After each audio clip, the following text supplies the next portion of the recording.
Hola muchachos. Let me just take a moment and introduce you a little bit to these Educreations videos that we will be using throughout the year. So this app allows me to give sort of pre-lesson instruction for topics that we'll be covering the next day in class. Mainly we'll be doing this for grammar, and what you do is that you watch these short videos the night before, and it's kind of an introduction, and they will stay up on Moodle so that you can go back and review them, revisit them throughout the unit, and even for the semester exams. So let's get started. The first Educreations video we're going to do is for greetings and saying goodbye. Now, not only for greetings and saying goodbye, but in general, in the Spanish language, one of the most important things to know is that we speak in Spanish informally and formally. Now, we do this also in English. For example, the way you would greet, say, Dean Davis or President Hudson would not be the same way you would greet your friend in front of your locker. However, there's more of a mannerism difference. There's a way in which you stand and which you speak. However, in Spanish, the actual words that you use are either informal or formal. Let me give you some examples. The word you in Spanish to refer to somebody, so I'm talking to you, for example, would be informally tú. The word you, if I said you to somebody who I speak to formally, would be usted. So even the words that you choose are different. Informal relationships, or sometimes they're called familiar relationships, would be those that include friends, family members. You don't necessarily have to know them. It can be a stranger, but it would probably be somebody of your same age or younger. On the contrary, formal relationships would be someone older, a stranger that you just met, somebody that you have just encountered, a person of respect or a higher position. So, for example, I could have a boss who's maybe a year or two older than I am, but if they are my boss, that is a position above me, I would speak to them formally. Yes? Now, let's look at some of the conversations, or rather some of the dialogues to greet and say goodbye from the book. We are on page 2 in La Lección Preliminar, the preliminary lesson. And let's go through looking at some of these dialogues and photos. Now, here we have two girls meeting up, and they're saying, Hola, ¿cómo estás? The other girl responds, Bien, ¿y tú? And the first girl says, Mal. Here, if you had to guess, would you say it's formal or informal? Well, let's look. There are a few clues. 1, 2. Remember, tú we just established means you informally. So we know that they're talking informally. Also, let's look at how they are greeting. In Spanish-speaking countries, it is very normal for everyday interactions to give a kiss on the cheek when you greet someone. This can be between girls, between guys and girls, though it rarely happens between guys. Between guys more, there's a handshake or a pat on the back. But this dialogue is informal. Let's look at the next one.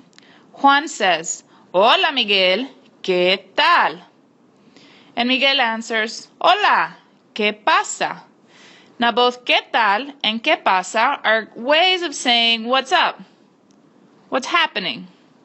So by that, you would know that this is an informal conversation. And also they're grabbing hands, or rather like a handshake, pat on the back. It's an informal dialogue. Here we have Juan saying, Hasta luego, Ana. And Ana responds, Hasta luego. Hasta luego means see you later, which you could use both formally or informally, but your clue here is that he says Ana, her first name, so it's an informal conversation. Here, la señorita Duarte, or Daza rather, And señorita is abbreviated, as in Miss, S-R-T-A. Let me see if I can underline that. Señorita Daza, she says, adios. And Señor Ortega, señor being abbreviated SR, says, adios, señorita. Now, this is a formal conversation, and we have a few clues to let us know that. Adios is not what's formal or informal. Adios means goodbye, and you can use it both formally or informally. However, they give a proper handshake. There's no kiss on the cheek. And he refers back to her as señorita. So he's saying, goodbye, miss. That is very formal. If he had said her first name, it would be more informal. Let's look at some more greetings that you would use throughout the day. Here, Señor Martínez says, buenos días, señora. So I know this is a formal conversation. ¿Cómo está usted? Again, usted, formal. Señora Ramos responds, regular. ¿Y usted? And Señor Martínez, más o menos. Buenos días would be used in the morning up until noon because it means good morning. ¿Cómo está usted is a very formal way of asking how are you. She responded regular and you. And más o menos literally means more or less, as in so-so. For a greeting that takes place in the afternoon, you would say buenas tardes. Now, both buenas tardes and buenos días don't have any connotation about being formal or informal. They can be used either way. But here the conversation becomes informal because he says, ¿Cómo estás? Notice the difference. Here, ¿Cómo está usted? Very formal. ¿Cómo estás? Informal. And Esteban responds, muy bien, very well. Next we have Señora Acevedo and Diana. They have a interaction at 8. So at 8, it's at night. So what you say is buenas noches. Again, buenas noches means good evening. You can say it at the beginning of a dialogue to say good evening, or at the end to say good night, as in goodbye. It's both formal or informal.